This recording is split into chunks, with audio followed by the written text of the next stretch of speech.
So, I know I've spoken about Unit 6 on here before, but I saw them again twice in the last few weeks, so I thought I'd tell some stories from them.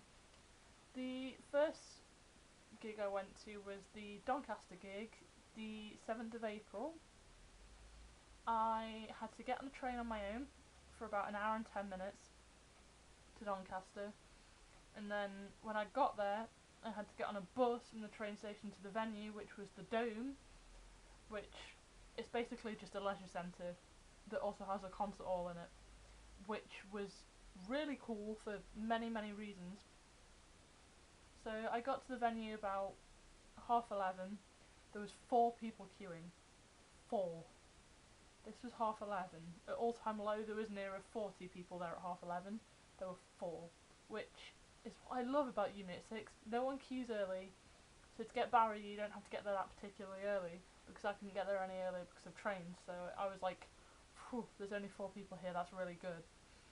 So I got there, got in the queue, got my place in the queue, and then immediately went to where the tour buses were, which was like just outside the door, because we were queuing inside, and then you just went out a door and the tour buses were just like there, and they had a barrier up, but it wasn't like that far from the tour buses. You could see everything that was going on, and if you wanted to, you could just walk down to the tour buses because it was just a public entrance into the leisure centre, so you could just walk past them. And we did that at one point. We went and walked down to where the security guy was stood and asked him something like right next to the tour bus, and no one even minded because it's a public place. So I got there about 11:30. About half an hour after I got there, we saw like everyone come off the bus apart from Max. Well, we saw Dan around. We didn't see Dan come off the bus. We saw Josh, Matt, and Chris like come off the bus and go straight in. We saw Dan like wandering around on his phone for a while, and then after that we kept seeing Chris come out to smoke, but he was like hiding behind a pole near this like little door.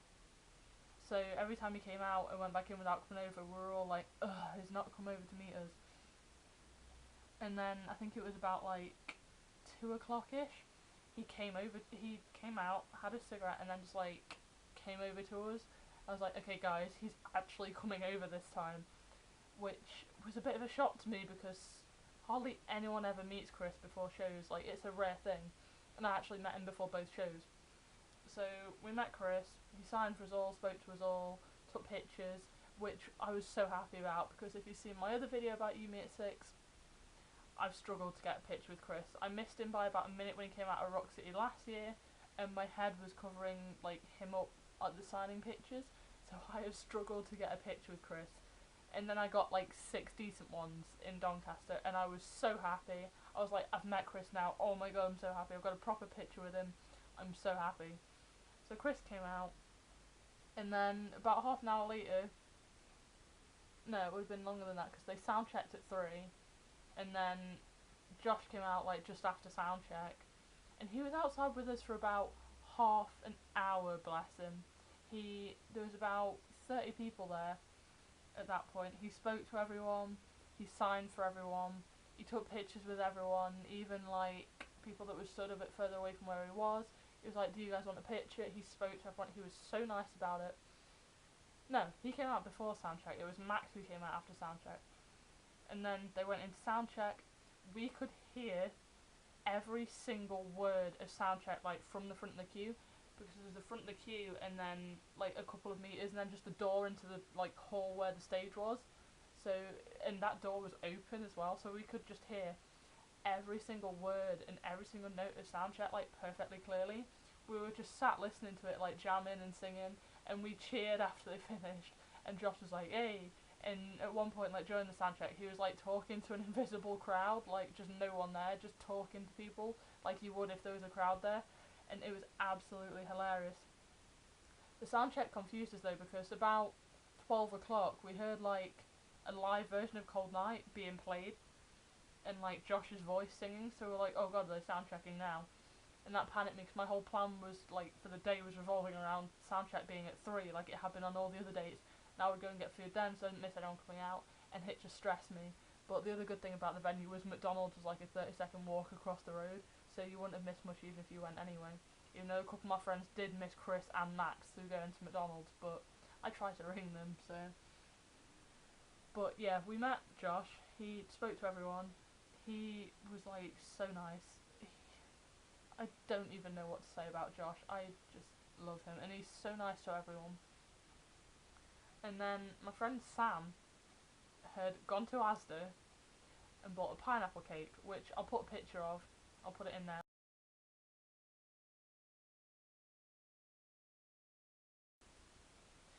And she bought this for Max as a reference to save it for the bedroom. So Josh came out, and Sam to Josh was like, "Oh, can you send Max out? We've got this cake for him." I was like, "Oh my god, Sam, no, you're not actually, no." And Josh was like, "Yeah, I'll send him out." So like 2 minutes after like Josh went back in, Max came out, and we gave him this cake, and oh my god, he was laughing at it. But I was just so embarrassed. I was like, "Oh my god, we've not actually done this." And yeah, we actually did it, and it was really funny though.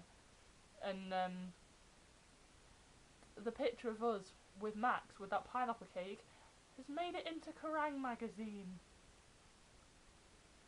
Someone, it's so ridiculous, but so brilliant at the same time. It's absolutely perfect. And when Max is out with us, we were like, "Oh, can we get a group photo with like the cake?" And he was like, "Yeah, sure." But he was on the other side of the barrier, so he just like came around the other side of the barrier to all of us. There was like 12 of us there, but he just didn't care. He just came round to us, and that's another thing I love about Yumi at Six. They just don't really, they know like what they can do and like how their fans are gonna act, so they meet people properly, and it's so freaking nice. And it's amazing when they do that because it gives you a connection like with them. I spoke in my last video about not feeling a connection with All Time Low anymore because like it's hard to meet them. But with Yumi at Six, you really do feel that connection because they come over to you, they treat you like humans, not just like statistics, and they come over and are really nice about absolutely everything, and it's so amazing. So while Josh was out, I got a video message to my friend Megan because she wasn't there, and I don't think he really knew what he was doing. Like, I had to hold the camera for him as well, so we were just like, "Is it on? Is it working?" And we were just like, "Yeah." And then he said, "Hi Megan, like, I'm in Doncaster." And then he said, "I'm on the sun." Not just like, it's sunny, whatever, I'm on the sun. I'll put the video in here. Yes. Alright Megan, how you doing? I'm outside. I'm on the sun, is where I am. You're on the sun? On the sun in Doncaster. Sorry you're not here right now, but hopefully see you in another life. Laters. On the sun though, really Josh? Like, I'm never gonna forget that. That was perfect moment, and I've got it on video, and it was amazing. Max came out. We looked on Twitter as well, and on the band account, Josh had tweeted about us. Like, I'll try and insert a picture here.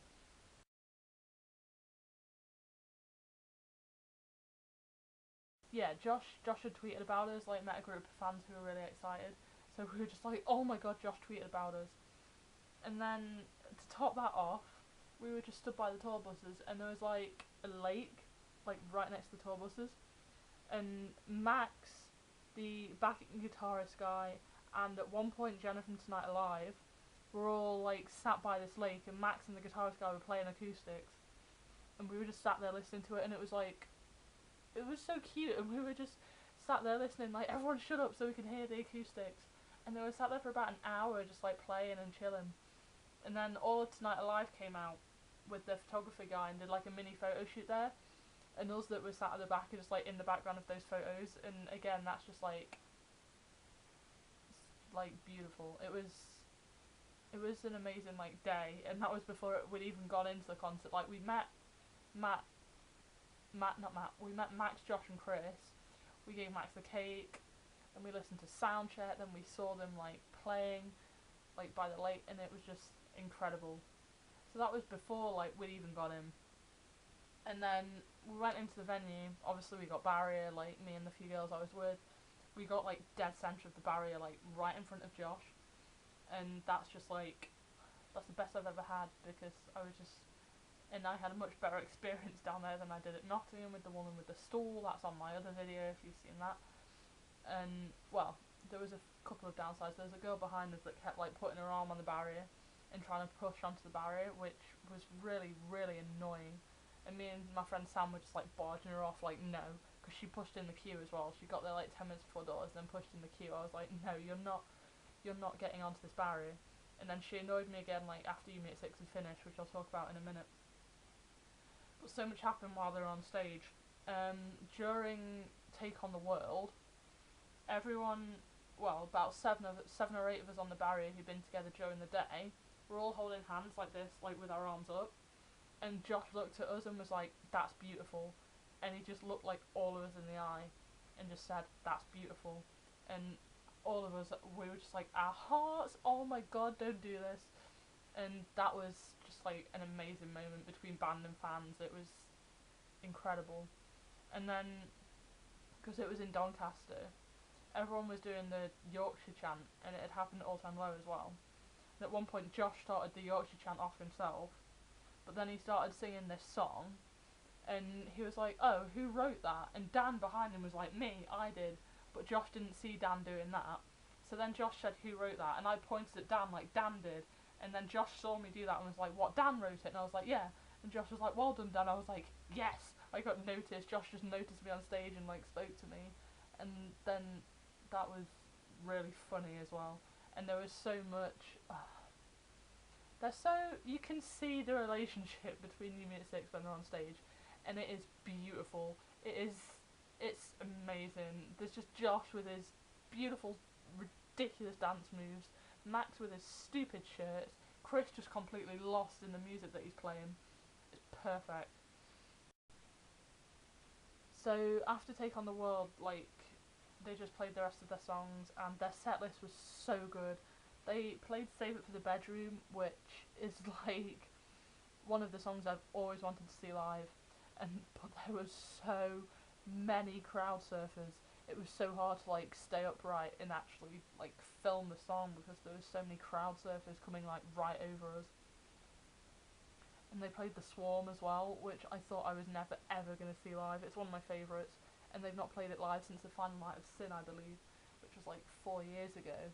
And I never thought I'd see that, and I'm so happy. It was so good. And then at the end, when they'd finished, obviously like they throw drumsticks and things. Dan like looked me in the eye, and then threw me his drumstick, and I caught it, and I had hold of it, and my friend Sam had hold of it like on the end as well. But the girl that had been trying to push onto the barrier like got hold of it, and she actually pushed me to the floor while I still had hold of this drumstick. She pushed me to the floor, and then like trod on my arm trying to get like me to let go of it. I was like, I'm not letting go of this. And my friend Sam and Amy were holding onto it as well, like this is hers. And she pushed me to the floor and trod on me. And eventually I let go because my arm died from where she trodden on it. And then she had hold of it with this other girl as well. And they eventually decided to split it in half. This is the most stupid thing I've ever seen happen at a gig. Firstly, number one, you don't push someone to the floor for a drumstick that they caught. And number two, if you catch it, no, you don't snap a drumstick in half. It's no use to anyone if it's snapped in half. And then after that, I went back to the barrier, and Matt was still there. And Matt looked me in the eye, and basically just like passed me his towel. Like, he obviously had to throw it a little bit to get it over the gap between the stage and the barrier, but he looked at me and was just like, "There you go," and like passed it to me. And so I had that, but I swapped that with my friend Sam because my friend Sam got this. So I wanted this, so I was like, "Sam, swap me this towel for this." And she was like, "Okay." So I'm very grateful for that because this is the first set list I've ever had, and it's the best set list that Unit 6 have ever played. And this was... Hey, so sorry that cut off so suddenly. My camera just decided to crap itself. So I'm back, and I was talking about the set list. So yeah, I got this. This was Chris's, and my friend Sam gave it to me in exchange for the towel, so there's that. I'm sad I missed out on the drumstick though, and I kind of want the towel back now, but oh well, it's Sam's now and she loves it very much, so. I got a lot of other stuff from the 2 days over Birmingham and Doncaster, so I'll show those at the end. because the other show I went to was at the O2 Academy in Birmingham on the 10th of April, so like 3 days after the Doncaster one, and I had not had enough time to recover. So I'm just like still dead from Friday, and none of Umi at 6 remembered me, which I think I'm quite glad about. I got there about like 9:10 again, like really early, and unlike All Time Low, we're actually allowed to sit around the back for Umi at 6, so I just sat there. I sat on the wall at first, and then we moved down to like this path where basically Umi at 6 had to pretty much trip over us, like if they wanted to come out the venue or go to the buses or anything. We were sat that close. It was absolutely ridiculous, and those kept coming out and like smoking and stuff like right in front of us, like 3-4 meters away. I'll try and insert a picture of the back of the venue onto this video because it's weird. There's like a few places you can sit, but we ended up sat there. Like in the morning, like before Sinead and Becca got there, we saw, well, everyone was just talking about dogs. Like the 4 of us that were there were all talking about dogs, and Max just like pulled up in this car and just got out. Everyone was just talking about dogs and no one noticed him there, and I was just like, guys, there's Max, and no one really noticed. Everyone was just talking about dogs the whole time. So that was just like, I was like, hey Max. And we also saw Josh come out of the car, which really confuses because before we saw Josh get out of the car, we'd heard like the live thing of Cold Night, like the same one I'd heard in Doncaster, and it was clearly Josh, like his voice, but it must have been recorded or something because he wasn't there because he just turned up in this car after we'd heard it. So that just really confused us. And then yeah, Max turned up, then Josh turned up, then a bit later Matt and Chris turned up in a car, and it was funny because like Matt's obsessed with chicken and KFC, as like any UB6 fan knows. And about 5 minutes before they turned up in the van, me and Sinead were both like, we can smell KFC. It smells like chicken. We can smell KFC. I said as a joke, oh, Matt's coming. And then about 5 minutes later, he turns up in the van, like after we smelled KFC, and it was so funny. We were just laughing at the fact that we'd smelled KFC before Matt turned up for so long. So then they all went in, and then they all came out like one by one a little bit later. We met Max first. He just came out and came over to us about 12:30. My friends Sinead and Becca were there. Becca was completely like dead. Max is her favourite, and she was just like crying. And then I said something really stupid and embarrassing, like right within earshot of Max. I didn't realise how close he was, like, and his reaction was just bloody hell. And I didn't think about what I was saying. I'll insert the video because my friend Sinead filmed it. So I'll insert it. Megan, please say hi. I know you're not. Megan's not here. Fuck off! Wait! Get the fuck out of my face! Language. You're supposed to be a lady. You're not supposed to swear. Thank you. I'm not a lady. I have the biggest dick. Oh my god! all over the cone this time. So It was me. no, you just met. Yeah, that's like the most embarrassing thing I've ever done, like in front of a band member. He was just laughing at me and like bloody hell, and oh, why did I say that? And then so he left. We then met Chris about an hour later. He again just came out, which I'm still shocked about. I think he only comes out if there's like less than 10 people there, because there was about 6 people stood there when he came out. And we met Chris, spoke to him, got pictures. Just before we met Chris, like Dan was like around, walking around a lot, but he never actually like properly came over to us to take pictures or sign anything. But when we were sat, like Sinead started playing Gossip out of her phone, and Dan just walked past us and was like, "Oh, not playing that one." And there's this video on YouTube where it's Josh like having a rant about Gossip, and he's like, Matt, are you on crack cocaine? And it's like Josh having a rant about playing Gossip live. And after Dan had said that to us and like started to walk off, Becca goes, "Are you on crack cocaine?" like quoting that video. And Dan heard it, and yeah, he just looks at us so funny after we've just been listening to Gossip. And he's been like, "Oh, not playing that one." And oh my god, that was so funny. We were laughing at that for ages as well. And then we met Josh, and he was stood outside like at the bottom of these stairs near this door, and this girl went up to him and Chloe said something like, "Oh Josh, can you sign this?" And then Josh was just like, who's Josh? I don't know a Josh. I'll go and look for him. So he actually goes inside, like, looking for Josh, and then comes back out to this girl. He's like, oh, there's no Josh here, I don't know a Josh. And this girl looked really upset as well, and I'm just there like, you clearly don't understand Josh's humour, he's just joking with you. And he was so sassy, and there was a girl taking a picture with him, and he was just like, oh, what's an Alcatel? Because it was like her phone. And what else? Oh yeah, he was reading my Roxanne magazine at one point. I'll show you it. This one. It's got a Hold Me Down article in it, if you can find it. It's got this article in it. And Josh was just stood reading this, and I went up to him like, did I give you permission to read that? And because he'd sassed me when I went up to him the first time. And he wrote his own lyric wrong. I went up to him and said, can I get a lyric written out, please? He was like, yeah, sure, which one? And I said the lyric, and he was like, is that even ours? I was like, yes. He was like, oh, I don't remember it, what is it? I was like, it's Wild Ones. He was like, oh, I've not played that in a while. And I was like, yeah, you should. And he wrote it wrong. I'll show you that at the end when I show you everything. And yeah, he was just reading this, and he was like, you lot are sassy in 2017. I was like, you can't say shit, mate, you're the sassy one here. And it was beautiful. And then a bit later on, we're still sat round back, and Max comes out and like came over to us, and Sinead just says to him like, oh, you've killed Becca. And he was like, what, I've killed Becca? And he looked dead confused. And that was quite funny as well, because Becca was just dead at that. And then we saw Chris again like 5 times before doors opened. I will insert all the videos, everything that happened, so like Josh getting the lyric wrong, the sassy thing, there's quite a few. I'll do a quick haul of like everything I got. You've seen my set list already. This one, which is the Water Parks Roxanne that he was reading, I got Josh to sign. I didn't get a chance to get the others to sign it, but Josh signed that one.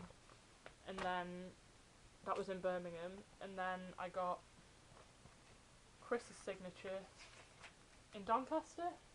In Doncaster, I met everyone. I met Chris, Max, and Josh. And then in Birmingham, I met Chris, Max, Josh, and then Matt afterwards as well, which I haven't really talked about. I was talking to Matt about Nintendo after the concert, which was quite funny. And afterwards as well, we were talking to Chris, and Chris was like, someone was talking to him about Rock City and Nottingham, and Chris was like, I prefer O2 Academy in Birmingham to Rock City. I was like, falling out with you now, Chris. No, you don't say that. There's Max from Doncaster. Also Josh from Doncaster. And then we've got the lyric that Josh wrote, and he spelt built wrong. Like, so scribbled it out and then started writing again, and then still wrote it wrong, which is quite funny. And then Matt's is further back here somewhere. And then we've got Matt from afterwards in Birmingham. And it annoyed me because I left the venue like just before Dan came out, like afterwards, literally about 30 seconds. So I have this, which is incredibly annoying because it's not got Dan's on it. It's got all the other 4 apart from Dan, which is really, really annoying because I wanted another signed Kerrang cover, because I have one like from the signing that all of them signed, but that's only got 4, which is really annoying. And then the stupidest thing to come out of it was, there's the pineapple cake in Kerrang magazine. Like, why? Why have Kerrang included that? My friend Sam sent it up, and they've actually included it, which is ridiculous. Merch-wise, I bought 2 things. I bought this shirt, which is the tour shirt, with the dates on the back, which I can't quite show you guys. And then I bought this scarf, which says You Meet at 6 on that side, and then has Night People and the logo on that side. And I don't really know why I bought this. I just kind of wanted it, like, a lot. I don't wear scarves, but I wanted it, so, and it was cool. So I bought that. So I will wrap this up here because I'm fully aware that this has probably been another very, very long video from me, so I'm sorry, and I've already spoken about You Meet at 6 once, so I'm gonna go now and edit this shit. Goodbye!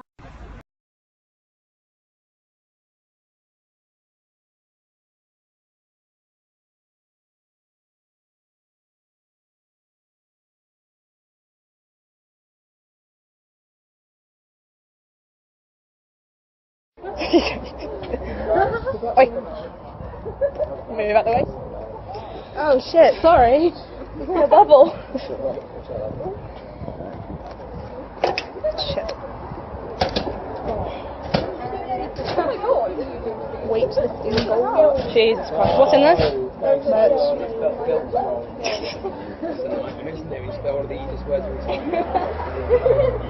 I know on the floor.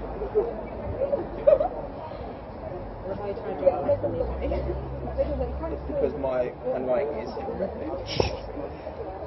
thing. Huh? Yeah, but handwriting. My handwriting's alright. It looks like that. Well, No, it's nice to be fair. I'm doing you a favour.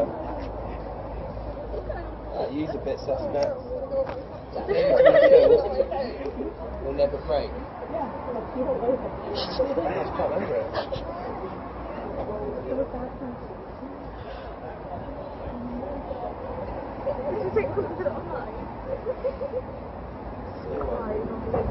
Sassy in 2017.